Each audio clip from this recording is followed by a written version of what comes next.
जे हाग्रामा महिलारि दैदेननाय बिटि समावथ' जेबो दावराव जायाखै बे समाव दावराव दावसि खालामग्रा एनडिएफबिआनो खालामदों।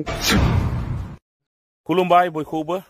जोंनि बर'नि माखासे राजनीतिक दैदेनगिरिफोरा सिगाङाव जालांनाय जाथायफोरखौ रायजो राजाफोरनि सिगाङाव बुंफिनलायनानै राजनीतिक खालामनाया बे गनायजाथाव नङा होननानै आं सानो। रायजोफोर थारैनो सिगाङाव जि जालांबाय बैफोर जालांनाय जाथायफोरखौ दा रायजो राजाफोरनि सिगाङाव बुरखांफिननानै बुंफिनलायनानै सानैसो दैदेनगिरिफ्रा मा राजनीतिक खालामनो सानदों फालाय?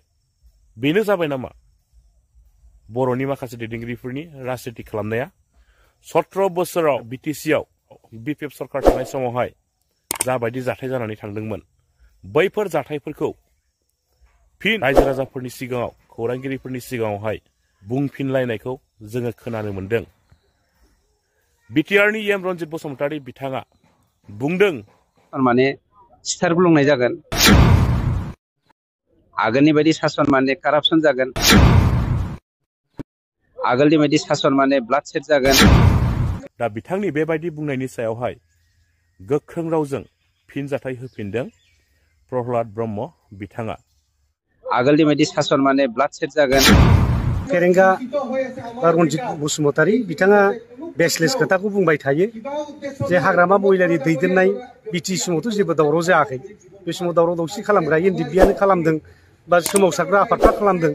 दा बेवहायनो बर' सृष्टि जादों, मा जादों, गावजों गाव दागा हांगामाबो जालायदों, मानसि बुथारनाय जादों। बेथ' बे हाग्रामानि दिनाव जानाय नङा। बे हाग्रामा सासे सरकारि मानसि जानानै खुंथायखौ मोजां पिस लाबोनो थाखायसो खामानि मावबाय थादों आरो एनडिएफबिखौबो रायलायहोबाय थानो बिराद नाजाबाय थानाय जादों। दा बेवहाय बिथाङा बिदि बेसलेस बाथ्राखौ बुंनो नाङा। दा दिनैहाय जा सरकार प्रमद बर'नि दैदेननायाव जाबाय थादों बेवहायथ' बिराद निरिह मानुखौ दिनै बुथारगासिनो दं। जनकमोनखौ बुथारबाय नङा होमबा? झारबारिनि आरो पर्बदरानि सासे बिथांमोननो जास्टिस दाबो होनो हायाखै आरो झारबारियाव बन लायनो थांग्राफोरखौ बुथारबाय, बिथांमोननोबो जास्टिस होनो हायाखै। साख्रि बाख्रि होनाय खोथा दंमोन, बिथांमोना दाबो होनो हायाखै। दिनै बिटिआर एकर्डखौ बिथांमोना मावफुंनो हायाखै। बिथां लाजिनांगौसो। दा सोरबा मोनसे सरकारखौ सालायबाय दावराव दावसि खालामगोन, बे मोनसे जुक्ति जानो हायो नामा? गतिके दिनैहाय फेरेंगामोनहा मानाव गेदेर बिथांमोनहा दिनै बेबादि बुंनायनिफ्राय गोजानाव थानांगौ आरो बिथांमोना मावनानै देखायथों।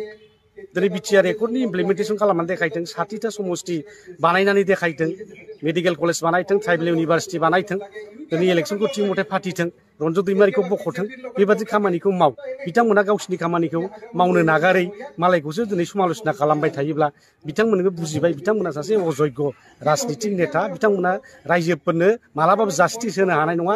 रायजोफोरखौ थगायनायानो बिथांमोननि खामानि, दिनै इउथ्सफोरखौ थगायनायानो बिथांमोननि खामानि, फरायसाफोरखौ थगायनाया बिथांमोननि खामानि, दिनै रायजो राजाफोरखौ थगायनायानो बिथांमोननि मोनसे प्रायर एजेन्डा होननानै दिनै जों बुंनो हायो।